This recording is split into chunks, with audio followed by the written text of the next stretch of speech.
इस बीच एक और बड़ी जानकारी सामने आ रही है, एक और बड़ी खबर हमारे पास आ रही है, वो आपको बता दें। ये जानकारी सामने आ रही है कि डायलॉग की आड़ में यानी बातचीत की आड़ में चीन की बड़ी साजिश है जंग की। दो फ्रंट पर चीन की युद्ध की बड़ी तैयारी है और जिनपिंग की सेना का लगातार इसी वजह से युद्धाभ्यास चल रहा है। एलएसी के पास मिलिट्री को बढ़ाया गया है, मिसाइलें तैनात की गई हैं, अपनी ताकत को चीन लगातार बढ़ा रहा है एलएसी के पास।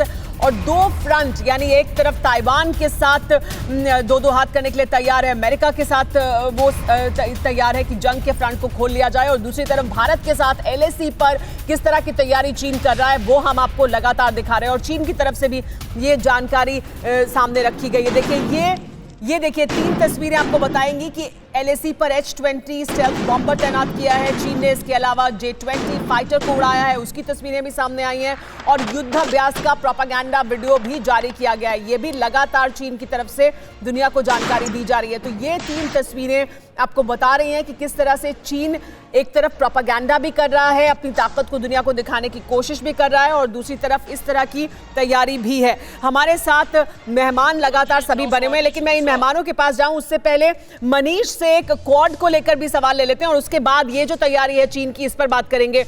मनीष, बड़ी बात जो अभी सुमित भी बता रहे थे और जो हम बता रहे थे कि कैसे एलएसी ही नहीं साउथ चाइना सी में भी अगर चीन 2 फ्रंट खोलना चाहता है तो भारत के साथ मिलकर 3 और बड़े देश चीन को कैसे घेर रहे हैं और वो कितनी अहमियत रखता है दुनिया में और चीन के लिए कितना बड़ा खतरा है। देखिए सुमेरा, हम लोग अक्सर ये चर्चा करते हैं कि क्वाड सदस्य देश चीन के लिए किस तरह से खतरा हो सकता है, लेकिन अहम बात यह है कि इन चारों देशों ने मिलकर चीन के खिलाफ एक चक्रव्यूह बनाया है। और वो चक्रव्यूह क्या है? पिछले 3 महीने से लगातार चारों देश के टॉप मिलिट्री लेवल और इंटेलिजेंस सर्विसेज के लोग आपस में इंफॉर्मेशन शेयर कर रहे थे और उसके आधार पर एक रणनीति बनाई गई है।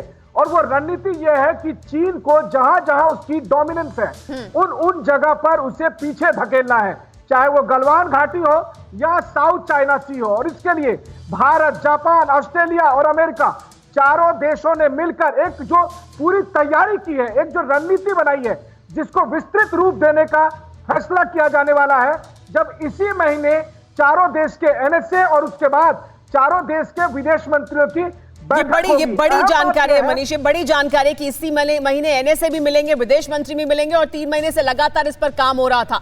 इसी पे बात करते हैं, आगे बढ़ाते हैं। अशोक सज्जनहार जी हमारे साथ मौजूद है। अशोक सज्जनहार जी, यानी भारत सीमा पर भी अपनी तैनाती को लगातार बढ़ा रहा था, तैयारी को बढ़ा रहा था, लेकिन साथ ही डिप्लोमेटिक स्तर पर भी भारत काम कर रहा था और वो दिख रहा है स्क्वाड की तैयारी को लेकर। बिल्कुल आपने ठीक कहा सुमेरा। देखिए, जहां तक सरहद है, जहां तक हमारी सीमा है लद्दाख में या मिडिल सेक्टर में, सिक्किम में, अरुणाचल प्रदेश में, तो ये हमको समझ लेना चाहिए वहां पर अगर हमने चीन के साथ जूझना है तो हमको अकेले जूझना पड़ेगा। वहां पर कोई और देश जो है, चाहे अमेरिका हो, जापान हो, वो हमारी सहायता करने के लिए नहीं आ पाएंगे।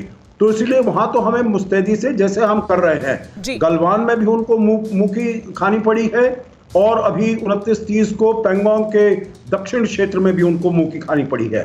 इससे पहले मैं आपका दर्शकों को याद दिला दूंगा, डोकलाम में भी 72-73 दिन तक फेस ऑफ चला, परंतु उसमें भी चीन को पीछे जाना पड़ा। एक मैं महत्वपूर्ण बात बताना चाहूंगा। देखिए, जैसे आपके संवाददाता ने बताया, 2007 में शुरुआत हुई थी क्वाड की और इंडो पैसिफिक की, परंतु उस समय चीन ने इसके विरुद्ध कोई आपत्ति जताई। जो आप सभी देश मिलकर चीन के विरुद्ध काम कर रहे हैं, तो इसको एकदम वो खत्म हो गया। उसके बाद शुरुआत हुई 2017 में। वापस मैं आपके पास आती हूँ। इस बीच एक बड़ी खबर आ रही है, माफ कीजिएगा मैं आपको रोक रही हूँ। बड़ी खबर ये आ रही है कि भगवान शिव के घर पर चीन की नई साजिश है। कैलाश मानसरोवर में तैनात की है बैलिस्टिक मिसाइल, ये जानकारी मिल रही है। डोंगफैंग 21 DF-21 कैलाश पर्वत पर हुई तैनात चीन की ये एटमी मिसाइलें और इनकी तैनाती वहां की गई है। कैलाश पर्वत से बड़े शहरों पर हमले की साजिश है चीन की। चीन के टारगेट पर दिल्ली, लखनऊ, देहरादून, जयपुर, शिमला, अंबाला, चंडीगढ़ ये निशाने पर है जहां ये तैनाती की गई है मिसाइलों की। उसकी वजह से TV9 भारतवर्ष ने 22 अगस्त को दिखाई थी कैलाश पर्वत पर चीन के एटमी अड्डे की तस्वीरें, और अब ये जानकारी सामने आ रही है। ये बड़ी खबर है कि किस तरह की साजिश चीन की तरफ से की जा रही है और किस तरह की एक दूसरी तरफ बातचीत करने की कोशिश हो रही है। परवाह देश की, सोमवार से शुक्रवार रात 10 बजे TV9 भारतवर्ष पर।